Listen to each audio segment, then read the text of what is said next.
출애굽기 마지막 40장하고 그 다음에 레위기 1장 굉장히 신학적으로 중요한 의미를 가지고 있습니다. 출애굽기 마지막 40장에는 모세가 하나님의 명하신 대로 성막 건축을 다 완공을 합니다. 그 다음에 레위기 1장으로 넘어가게 되면 하나님께서 이 성막에 내려오셔서 모세에게 말씀하는 장면이 나오고 있습니다. 성막이 완공되기 전에는 하나님께서 모세를 시내 산으로 불러 올리셨습니다. 모세 올라와라. 모세 올라가서 하나님 말씀을 듣고 내려와서 백성들에 전합니다. 성막이 건축되고 난 다음에는 이제 하나님께서 성막에 내려오십니다. 성막에 내려오셔서 모세와 말씀하시고 모세는 또 백성들에게 하나님 말씀을 전하는 그런 과정을 보여주고 있습니다. 그렇게 보면 이 성막이 굉장히 중요한 의미를 가지고 있죠. 성막은 하나님께서 임재하는 곳이고 하나님을 만나는 곳이고 하나님의 말씀을 듣는 곳이 바로 성막입니다. 이 성막이 뭐겠습니까? 성막 이후에 예루살렘 성전이 되고 또 예루살렘 성전이 오늘 교회를 가리키고 있습니다. 그래서 오늘 교회가 어떤 곳이냐? 하나님께서 임재하는 곳이고 또 하나님의 말씀을 듣는 곳이고 하나님을 만나는 곳이 바로 교회라는 것을 우리가 잘 기억해야 됩니다. 오늘 본문의 말씀은 하나님께서 이제 이 이스라엘 백성을 신약 광야에 나왔을 적에 성막이 건축되고 이 건축되고 난 다음에 하나님이 성막에 내려오셔서 이스라엘 백성들에게 하신 말씀인데 말씀의 내용은 그겁니다. 너희가 앞으로 이제 가나안 땅 들어갈 터인데 가나안 땅 들어가서 너희들이 어떻게 하면 안전하게 살 것인가, 어떻게 하면 복을 받아서 풍요롭게 살 것인가, 이 안전과 풍요로운 삶을 살 수 있는 그 방법, 그 비결을 오늘 본문에서 말씀하고 있습니다.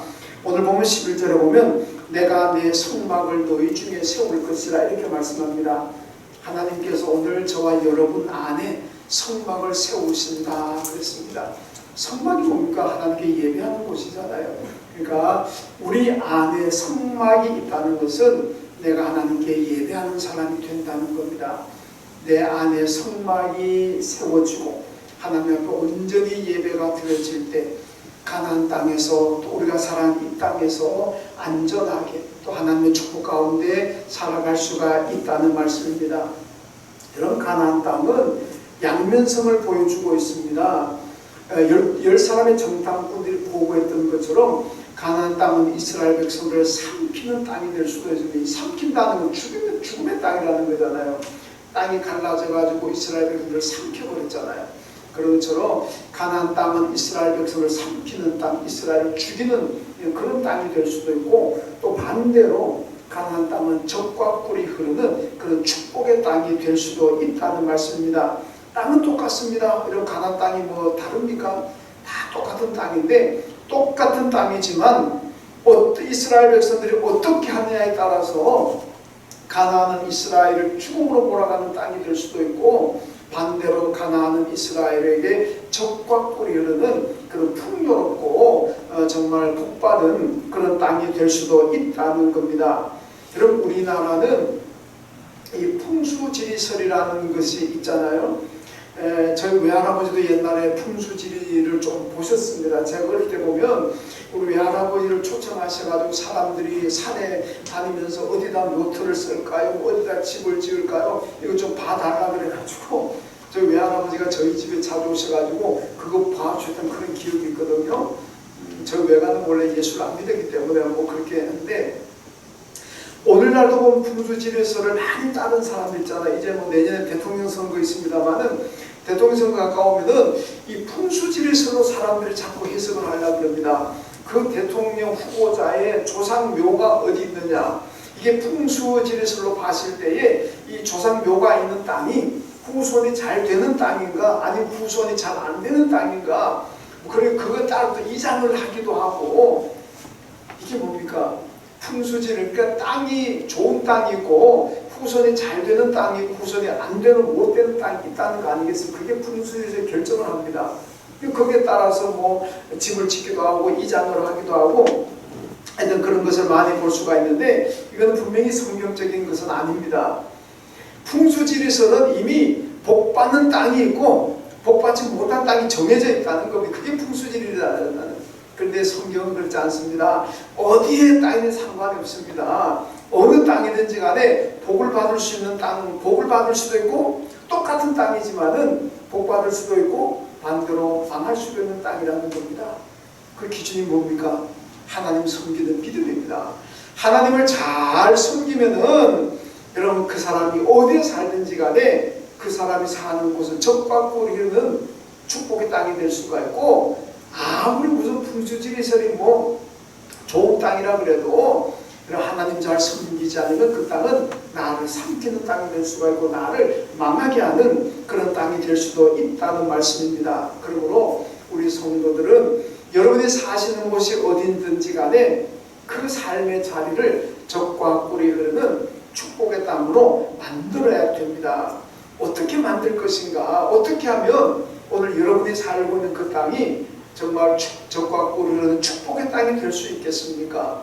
오늘 본문이 잘 말씀하고 있는데 본문 3절에 보면 너희가 내 규례와 계명을 준행하며 이렇게 말씀하죠. 너희가 내 규례와 계명 준행하면 하나님의 말씀에 순종하면 그 다음에 이제 어떻게 되느냐? 가나안에 들어가서 복받을 일을 쫙 소개됩니다. 너희가 내 계명, 내 규례, 내 말씀에 순종하면 너희가 가나안 땅 들어가서 이러이러한 복을 받을 것이다. 이것을 말씀하고 있습니다. 여러분 말씀에 대한 순종이 오늘 본문 3절이 말씀하고 있는 규례와 계명을 준행하는 삶입니다. 여러분 순종할 때 이스라엘이 가나안 땅에 들어가서도 그 땅이 복을 받는 것이고 오늘 저와 여러분이 하나님 말씀에 순종할 때 우리가 사는 그 땅이 복받는 땅, 번성하는 땅, 적과 꿀이는 그런 땅이 될 수가 있다는 말씀입니다. 여러분 오늘 말씀처럼 하나님의 말씀인 규례와 계명을 준행하면 어떤 복을 받겠습니까? 오늘 4절 말씀 한번 봅니다. 4절 한번 같이 읽겠는데요. 4절 읽습니다. 시작. 내가 너희에게 철 따라 비를 주리니 땅은 그 산물을 내고 밭에 나무는 열매를 맺으리라. 아멘. 이게 보니까요 가나안 땅 들어가 하나님 말씀 잘 순종하면 하나님께서 약속하시는 게 철을 따라서 비를 주신다.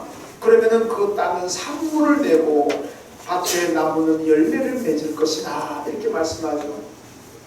우리나라는 뭐 물론 가끔 가뭄이 오긴 합니다만은 우리나라는 강수량이 그나마 풍부해가지고 뭐 특별하게 정상적으로 간다 그러면 뭐 가물진 않잖아요. 어떻게 하다 오긴 오지만은 근데 이스라엘은 그 강수량이 적습니다. 비가 적게 오는 데다가 땅이 비가 오면 그 비가 땅 속으로 스며드는 땅이 아니고 그냥 흘러가는 땅이에요. 그냥 비가 오면 그냥 흘러가 버립니다. 물을 가둬 놓지 않으면 다 흘러가 버립니다. 그러니까 뭐 비도 적은 데다가 물도 흘러가 버리니까 자연히 물이 귀합니다. 그래서 그쪽 나라들은 물 가지고 전쟁하는 경우도 참 많습니다. 창세기 26장 보면은 이삭이 블레셋으로 내려갔는데 이삭이 우물을 파면 물이 막 나옵니다. 근데 블레셋 사람들은 아무리 파도 물이 안 나옵니다. 얼마나 열받겠습니까? 그러니까 이삭이 판 우물 물이 많은 그 물을 다 빼앗아 버리잖아요. 뭐 한두 번 빼앗는 것도 아니고 막 3개, 4개씩 막 빼앗아 버립니다. 만약에 이삭이 거기서 왜 내 건데 내가 팠는데 너희들이 빼앗느냐 그러면 싸움 나고 전쟁 나고 누구 죽을지 모릅니다. 근데 이삭이 빼앗으려고 가져라고 가버리고 또 가서 또 해놓으면 또 달라고 또 줘버리고 또 옮겨가서 또 달라고 또 줘버리고 다 양보해버리니까 이삭과 블레셋이 싸움을 안 했지. 만약에 이삭이 양보 안 했더라면 그 물 때문에 큰 싸움, 대판 싸움이 벌어지게 되는 겁니다. 여러분 그런데 오늘 하나님께서 말씀하는 게 뭡니까? 너희들이 가나안 땅 들어가서 내 말에 잘 순종하고 나를 잘 섬기면은 철을 따라 비도 내려주어서 땅이 산물을 내고 나무들이 열매를 맺을 것이다. 그리고 5절 말씀 보면 너희가 음식을 배불리 먹을 것이라. 야, 음식을 배불리 요즘은 뭐 우리가 먹는 것이 너무나 풍족하니까 배불리 먹는다 그래도 별 그렇게 감흥이 없죠.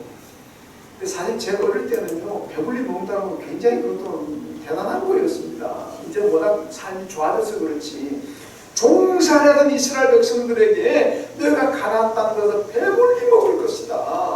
이야, 얼마나 기쁜 소식이겠습니까? 그리고 9절과 10절 말씀 보면 너희를 번성하게 하고 장대하게 할 것이며 너희는 오래 두었던 곡식을 먹다가 새 곡식으로 말미암아 묵은 곡식을 치우게 될 것이라. 저는 이 말씀을 전에도 말씀드렸지만요, 잘 이해합니다. 잘 이해해요. 왜? 우리 집은 묵은 곡식이 없어요. 치울 묵은 곡식이 없습니다. 핵곡식 나기 훨씬 전에 묵은 곡식 다 떨어져 버려요. 그 먹을 것이 없잖아요. 그러면은 별걸 거 다 먹습니다. 밀 가지고도 밥도 해 먹어봤고, 감자도 먹고, 고구마도 먹고, 배추꿀도 깎아 먹어봤고, 무도 먹어봤고. 그러니까 지금 생각하면 다 보양식이었는데 그때는 먹을 게 없어서 먹었어요. 그러나 가난한 집은 핵곡식이 나오기 전에 묵은 곡식 다 떨어져 버려요. 이게 가난한 집이고, 부자 집들은 핵곡식이 나올 때는 묵은 곡식이 있습니다. 그럼 어떻게 합니까? 묵은 곡식을 치우고 핵곡식을 먹잖아요. 근데 가난한 집에도요, 핵곡식은 기다려집니다. 왜? 지금 묵은 곡식이 다 떨어져 버렸기 때문에 빨리 핵곡식이 나와야, 그 다음 그것도 계속 가지는 안 하지만 그래도 나올 때라도 좀 먹을 거 아닙니까? 그러니까 핵곡식이 기다려지는, 부잣집 사람들도 맛있는 거 먹기 위해서 핵곡식이 기다려지는 거고, 가난한 집 사람들은 배 좀 채우려고 핵곡식이 기다려지는 겁니다. 하나님께서 너희는 가나안 땅 들어가면 곡식이 풍성해가지고 핵곡식이 나왔을 때 묵은 곡식이 치우고 핵곡식을 먹게 될 것이다. 얼마나 큰 축복이겠습니까? 레위기 25장에 가면요, 하나님께서 이스라엘 백성들에게 너희가 가나안 땅 들어가거든 안식년을 지켜라. 7년째가 안식년이잖아. 안식년이 되면은 사람도 쉬고 가축도 쉬고 농밭 다 쉬어라. 농사 짓지 말라는 얘기입니다. 여러분, 그런데요, 백성들 믿음이 없으면 어떻게 되겠습니까? 아니, 그걸 굶어 죽으라고 합니까? 그렇게 반발할 거 아닙니까? 하나님께서 말씀합니다. 너희가 내 말대로 순종해서 안식년을 잘 지키면 내가 3년 먹을 것을 주겠다. 이렇게 말씀하잖아요. 안농사 6년, 7년째 쉬니까 3년이 어떻게 됩니까? 6년째 먹을 양식 나오는 거, 그의 농사 지니까 6년째 먹고, 7년째 쉬는 애 7년째 또 양식 주시고, 또 8년째 되는 애는 7년째 놀았으니까 8년째 먹을 게 없잖아요. 그러니까 8년째 또 주시고, 그래서 3년입니다. 하나님께서 너희가 내 말에 순종하면 3년 동안 먹게 하신다. 여러분, 이스라엘 백성들 어떻게 합니까? 3년 다 안식년 지킵니다. 안식년 지키니까 하나님께서 약속하신 그 축복을 다 받아 누렸습니다. 3년 동안 먹을 것도 그들이 얻었습니다. 여러분, 생계가 불안하고 생기가 걱정이 되어가지고 하나님 말씀에 순종하지 않으면은 성경에 있는 모든 약속이 우리에게는 그림의 떡이 됩니다. 그러나 하나님 말씀대로 순종하면 성경의 모든 축복이 여러분에게 현실이 될 줄로 믿습니다. 유대인들이 지혜롭잖아요. 유대인들이 얼마나 지혜롭습니까? 원래 아브라함이 선택받을 때만 하더라도 천계급에 속하는 하비노들입니다. 돌아다니는 종살이하는 사람들입니다. 어디 가면 요즘 말로 개무시당하는 사람들입니다. 그런 하찮은 사람 중에서 하나님이 선택하시고 이스라엘 선민 삼으셨는데, 그 하찮은 민족들이 오늘날은 전 세계 리더자가 되잖아요. 여러분, 왜 그렇습니까? 그게 지혜입니다. 지혜. 어떤 지혜입니까?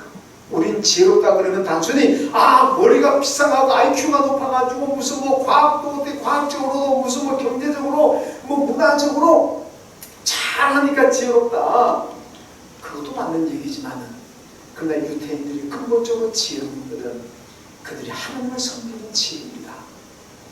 우리는 미련한 사람들은 하나님 말씀에 순종했다가 굶어 죽으면 어떻게 하냐? 1년 동안 농사 안 짓고 밥 다 놀랬다가 굶어 죽으면 어떻게 하냐? 난 못하겠다. 미련한 사람들이 하나님 말씀에 순종하지 못하는 거고, 유대인들은 지혜롭기 때문에 하나님을 신뢰합니다. 하나님 말씀을 확실히 믿습니다. 그러니까 하나님 말씀대로 지키는 거예요. 그게 되잖아요. 유대인들이 지금 비를 걸고 비를 먹고 삽니까? 아니잖아요. 얼마나 부가 농사가 세계 최고로 잘 발달되어 있다고 그럽니다. 그 강수량이 적은 나라에서. 왜 그렇습니까? 그게 지혜입니다. 그게 하나님을 신뢰하고 하나님 말씀에 순종하는 그 믿음, 이게 바로 지혜로운 사람들입니다. 그러니까 하나님께서 이스라엘을 그렇게 축복하시는 그 세계 리더로 삼으셨습니다. 신명기 28장 1절에서 뭐라 그러니까 내가 너를 세계 모든 민족 위에 뛰어난 이름이 되게 할 것이다 그랬잖아요. 이 말씀을 주실 때만 하더라도 유태인들 아마 속으로 믿음 없는 사람들은 가짜타고 비웃으세요. 아유, 하나님 농담하십니까? 지금 우리가 종사를 하고 있는데 이 천민인데 무슨 세계 위에 뛰어난 이름 됩니까? 하나님 앞에 이런 비웃을 수도 있어요. 근데 어떻든 그렇게 됐잖아요. 그렇게 됐잖아요. 온 세계 위에 유대인들이 뛰어난 이름이 되었습니다. 어떻게? 하나님을 신뢰하고 하나님 말씀에 순종하고 그런 지혜가 그들이 있기 때문에 그들이 복을 받은 겁니다. 여러분 어제 어떤 집사님하고 얘기하다 보니 집사님 저한테 그런 얘기하더라고요. 영통지역은 토지거래 허가구역으로 지정이 되었답니다. 그 토지거래 허가구역이 되면 대출이 안 된다면서요. 이 영통지역에서 아파트를 사고 땅을 사가면 대출이 안 된답니다. 왜? 토지거래 허가구역으로 딱 지정이 돼가지고. 여러분 저 어디 산골을 강원도였나? 제가 나도 경상도를 얘기해요. 저 경상도 산골에다가 만약에 그 산골을 토지거래 허가구역으로 묶습니까? 안 묶잖아요. 근데 안 묶습니다. 사람들이 많이 모이는 곳, 사람들이 좋아하는 곳, 땅이 비싼 곳, 땅값이 막 올라가는 곳, 그런 곳을 토지거래 허가구역으로 묶어버리잖아요. 그건 뭐냐? 땅이 좋다는 거 아니겠습니까? 영통에 살고 있는 분들 참 좋은 데 살고 있습니다. 그런데 여러분 사람들이 좋아하고 땅이 비싸다고 하는 토지 거래 허가 구역에 사는 사람들은 늘 행복하고, 그러면 사람들이 좋아하지 않아가지고 땅도 안 사고 집값도 안 올라가는 그런 토지 허가 거래 구역을 안 묶인 땅에 사는 사람들은 늘 불행하고 그렇습니까? 아니잖아요. 토지 거래 허가 구역에 묶여있는 곳에 사는 사람도 불행한 사람들 많고, 반대로 토지 거래 허가 구역으로 안 묶인 곳에 사는 사람들 가운데 행복한 사람도 많고 그런 거잖아요. 이게 뭡니까? 땅이 우리의 행복과 복을 결정하는 게 아니라는 겁니다.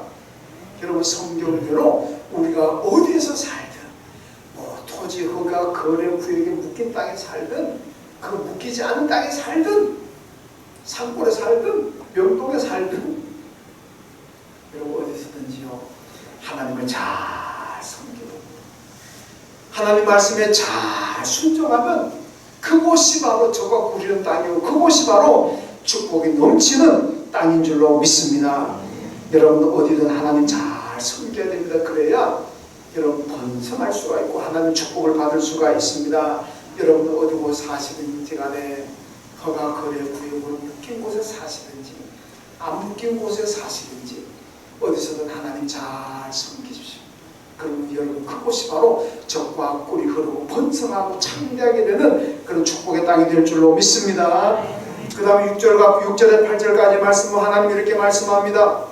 내가 그 땅에 평화를 줄 것인즉 너희가 누울 때 너희를 두렵게 할 자가 없을 것이며 너희 원수들이 가려 떨어질 것이라. 또 너희 다섯이 백을 쫓고 너희 백이 만을 쫓을 것이라. 이렇게 말씀합니다. 하나님께서 안전하게 보호하신다. 밤에 잠 편안하게 잘 수 있도록 하나님 지켜주신다는 말씀 아닙니까? 9절 말씀에 가면은 내가 너희를 돌보아 줄 것이다. 이렇게 말씀합니다. 여러분 이스라엘 역사를 보게 되면 우리가 성경에 이스라엘 역사인데 옛날이나 지금이나 언제나 위협에 노출되어 있습니다. 옛날부터 고대 올라가면 아시리아 제국, 바벨론 제국, 페르시아 제국, 그리스 제국, 남쪽에 이집트 제국, 이런 나라들이 얼마나 땅이 많이 짓밟히고 있습니까? 여러분 오늘날은 어떻습니까? 지금도 그렇잖아요. 이스라엘 둘러싸고 아랍 쪽들이 다 둘러싸여가지고 1년에도 이스라엘은 수백 번 그냥 폭탄이 떨어집니다. 이스라엘이 아이돔이라는 이 미사일 체계를 갖추고 있으니까 그게 나로가 다 떨어지지, 만약 미사일 체계 안 갖추고 있으면 이스라엘 늘 불바다. 그러니까 늘 그렇게 쏘고 있잖아요. 얼마나 위험합니까? 근데 이스라엘 땅이 그렇게 좋으냐? 이런 땅은요, 이스라엘 땅은 거의 95% 이상이 산악지대, 풀 한 폭이 나지 않는 산악지대고 사막입니다. 그냥 지중해 해변 쪽으로 이스라엘 평야를 비롯해서 그게 조금 곡창지대가 있는 거지 대부분 정말 쓸모없는 땅입니다. 그런데 왜 그렇게 그 땅을 차지하려고 전쟁을 많이 하겠습니까? 땅이 전략적으로 굉장히 요충지입니다. 아시아와 아프리카와 유럽이 만나는 교차지점에 있습니다. 이 대제국들이 남쪽의 제국들이 북쪽 제국을 치려고 그러고 북쪽의 제국들이 남쪽 이집트 제국을 치려고 그러면 항상 이스라엘을 거쳐가야 됩니다. 이스라엘을 안 거치고는 전쟁이 안 돼요. 그러니까 이스라엘은 가만 앉아가지고 남의 나라 전쟁에 짓밟혀가지고 얼마나 고생합니까? 여러분, 다윗 이후에 가장 훌륭하다고 평가받는 요시야 왕이 38살에 무기토에서 죽잖아요. 왜 죽습니까? 애굽의 바로 누구가 바벨론 제국하고 전쟁하고 갈그미스 전쟁에서 올라가는데 무기토의 요시야 왕이 나와서 막았습니다. 못 간다. 왜 니네들이 전쟁하는데 우리나라를 왜 밟고 가느냐? 니네들끼리 싸워 왜 우리나라를 거쳐가느냐? 바로 누구가 야 비켜달라. 우리 너희하고 전쟁 안 한다. 안 비키자. 그 싸움 났습니다. 요시아가 거기서 죽습니다.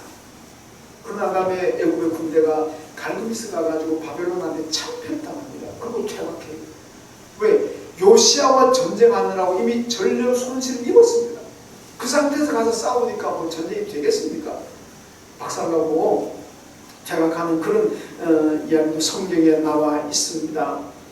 여러분, 그만큼 이스라엘은 뭐 사막이고 산악지대라 그러지만 워낙 전략적이고 요충지역이 돼가지고 전쟁이 많았습니다. 그런데도 불구하고 이스라엘이 지금까지 생존하고 있고 오늘 전 세계를 리드하고 있습니다. 비결이 뭡니까? 하나님이 돌보십니다. 하나님께서 그들을 지켜주시기 때문에 그 옛날이나 지금이나 많은 대적들로부터 공격받지만은 이스라엘은 굳건하게 세워져 있는 거 아니겠습니까? 1967년에 6.1 전쟁이 일어났습니다. 이집트와 시리아와 요르단 세계 연합으로 세계 3대 나라들이 이스라엘하고 전쟁했습니다. 여러분, 이스라엘이 6일 만에 다 제압을 해버렸습니다. 그리고 그때 빼앗은 땅이 지금 시내 사막 일부하고 그 다음에 요단강 서안 지역이라고 요단강 서안 지역이라는 거기하고 시리아 쪽 골란본하고 굉장히 중요한 땅. 그러니까 지금도 이스라엘 가면은 요단강 서안 지역은 함부로 못 갑니다. 이스라엘 땅이지만은 그게 굉장히 위험해서 잘 관광객들도 잘 못 들어가는 곳입니다. 이스라엘 1948년도에 나라를 세울 때에 비하면은 이 67년 6.1 전쟁을 통해서 빼앗은 땅이 국토가 8배로 넓어졌다는 겁니다. 처음에 들어갈 때 조그마한 땅이었는데 이 전쟁에서 이김으로써 국토가 8배나 확장이 되었다고 합니다. 이 모든 나라가 확장되고 이 대적들로부터 보호받는 것은 다 하나님의 축복이라는 거죠. 오늘 말씀과 하나님 뭐라고 합니까? 내가 내 말에 잘 순종하면 내가 너를 번성하게 할 것이고 내가 돌봐줄 것이고 안전하게 너희 뭐 백이 만을 쫓는다 그러잖아요. 일당 백이 아니라 일당 만, 일당 천 이렇게 한 사람이 막 몇백 명씩 그냥 상대해버립니다. 여러분, 성도의 삶이라는 것은 정탐꾼의 보고대로 세상은 우리를 삼키려 하는 그런 가운데 우리가 살아갈 수도 있습니다. 이런 정탐꾼들이 열산에 보고할 때 뭐라 그럽니까? 가나안 땅 우리를 삼키는 땅이다. 우리를 죽이는 땅이라는 그 얘기 아닙니까? 여러분, 코로나와 마귀가 우리를 삼키려고 하고 있습니다. 여러분, 이제 내년쯤 되면 우리나라 국가부채가 1000조를 넘어간다는 뭐 그런 얘기가 지금 나오고 있습니다. 그러나 생각해보면 저는 이제 뭐 60이 넘었으니까 이제 뭐 사람이 그렇게 많지는 않은데 지금 우리 청년들 생각하고는 답답합니다. 이 아이들이 앞으로 살아갈 날은 그 많은 빚을 또 안고 살아야겠는데 이게 나라가 어떻게 될까 걱정되잖아요. 이 경제가 우리 나라를 삼키고 우리 국민들, 우리 젊은이들을 삼킬 수도 있겠구나 그런 생각을 해봅니다. 어떻게 해야 되겠습니까? 하나님이 도와주셔야 되잖아요. 하나님이 도와주셔야만 우리가 마귀에게 삼키지 않습니다. 코로나에 삼켜가지고 내 믿음을 잊혀버리지 않습니다. 하나님이 우리나라를 보호하셔야 이 나라가 삼키지 않고, 하나님이 우리 국민을 보호하셔야 국민들이 삼키지 않고 건강하고 행복하게 이 나라가 미래가 있는 그런 나라가 되지 않겠습니까? 하나님 보호하셔야 됩니다. 어떤 사람 하나님 보호하십니까? 오늘 말씀 그러잖아요. 내 귀에 내 말에 순종하면 너희가 가나안 땅에 들어가서도 내가 보호해 주겠다 그러잖아요. 여러분, 개인의 인생이 위기일 수도 있고, 우리 가정이 위기일 수도 있고, 내가 일하는 일터가, 내 사업장이 위기를 맞을 수도 있습니다. 하나님이 보호하셔야 됩니다. 그게 우리가 삼키면 안 되잖아요. 하나님 말씀에 잘 순종하고 믿음으로 사십시오. 이스라엘과 그 백성을 하나님께서 보호하신 것처럼 오늘 저와 여러분을 하나님께서 보호하실 줄로 믿습니다. 그리고 오늘 11절과 12절 말씀을 같이 읽습니다. 11절 12절 읽습니다. 시작. 내가 내 손막을 너희 중에 세우리니 내 마음이 너희를 싫어하지 아니할 것이며 나는 너희 중에 행하여 너희 하나님 되고 너희는 내 백성이 될 것이니라. 아멘. 여러분, 내가 내 성막을 너희 중에 세우리니. 여러분, 성막이 뭡니까? 아까 처음 말씀드렸죠. 하나님께 예배하는 곳입니다. 하나님의 예배드린 저곳의 성막을 내가 너희 중에 세울 것이라. 그러니까 내 안에 성막이 세워지면 나는 하나님께 예배하는 자가 되는 겁니다. 여러분, 저와 여러분 안에 성막이 세워져야 됩니다. 그래야 하나님께 예배 드리는 거예요. 내 안에 성막이 없으면 하나님께 예배 드릴 수가 없는 겁니다. 여러분, 온전한 예배자가 될 때 하나님께서 좋아하시는 여기 보면은 내가 내 성막을 너희 중에 세우리니 내 마음이 너희를 싫어하지 않을 것이며, 좋아하신다는 얘기잖아요. 여러분 안에 성막, 예배가 있어야 됩니다. 그럴 때 하나님이 싫어하지 않으시고 좋아하신다는 말씀입니다. 어디 그뿐입니까? 나는 너의 하나님 되고 너는 내 백성이 될 것이라 그러잖아요. 내 안에 성막이 있으므로 하나님께 온전한 예배를 드리게 되면 하나님께서 우리를 보호하시고 우리를 좋아하시고, 그분은 내 하나님, 나는 그의 백성이 되는 그런 축복을 누리게 될 줄로 믿습니다.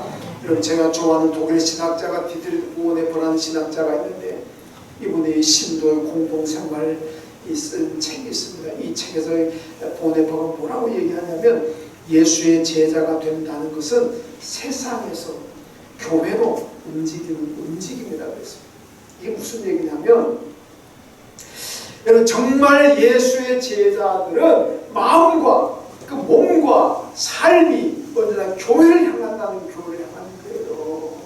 예수의 제자, 가짜 예수의 제자, 믿음이 없는 사람들은 언제나 세상을 향해 갑니다. 마음도 세상을 향하고, 관심도 세상을 향하고, 발걸음도 세상을 향하고. 여러분, 진짜 예수의 제자들은 언제나 교회를 향해서 움직이는 움직임이다. 주일 되면은 항상 교회를 움직이는 거예요. 교회를 움직이는 거. 세상으로 움직인다는 것은 그건 가짜 제자라는 말씀입니다. 여러분, 교회에서 튕겨져 나가는 것은, 어떤 이유에서든지 튕겨져 나가는 것은 예수의 제자가 아닙니다. 여러분, 세상을 향해서 내가 움직이는 것도 이거는 참된 제자가 아닙니다. 진짜 제자, 진짜 성도들은 언제나 내 마음도 몸도 내 삶의 모습들도 교회를 향해서 움직이는 그런 움직임이 되어야 됩니다. 여러분, 성도들 가운데는요, 지금 코로나 때문에 항상 생각이 되게 두 가지입니다. 코로나 가운데서도 내가 교회 가야 될 이유를 찾는 사람이 있고, 코로나 가운데서 교회 안 가야 될 이유를 찾는 사람이 있어요. 코로나로 인해서 코로나 가운데서도 교회 가서 예배 드려야 되겠다는 그 이유를 찾는 사람이 있고, 코로나 때문에 교회 가서 예배 안 드려야 되겠다 이유를 찾는 사람이 있습니다. 여러분, 하나님 어떤 사람을 좋아하실 것 같습니까? 예배의 이유를 찾는 사람들, 교회 가야 될 이유를 찾는 사람들은 이래서 교회 가야 되고 저래서 교회 가야 되고 이렇게 되는 거예요. 근데 안 가야 되고 예배를 안 드려야 될 이유를 찾고 교회 안 가야 될 이유를 찾는 사람들은 이래서 안 가야 되고 이래서 안 가야 되고 저래서 안 가야 되고 이거 아닙니까? 여러분 하나님 어떤 사람을 좋아하시겠습니까? 어떤 상황에서도 여러분 예배 드려야 될 이유를 찾는 사람, 어떤 상황에서도 교회 가서 교회 가야 될 이유를 찾는 사람들, 그 이유를 찾는 분명히 길은 있습니다. 길은 있어요. 왜 아멘 안 하십니까? 여러분 예배 드릴 이유를 찾으십시오. 교회 가야 될 이유를 찾으십시오. 반드시 길이 있습니다. 하나님은 그런 분들 좋아하시고 그런 분들 축복하신다는 말씀입니다. 여러분 성숙한 믿음을 가진 사람들은 항상 긍정적인 이유를 찾습니다.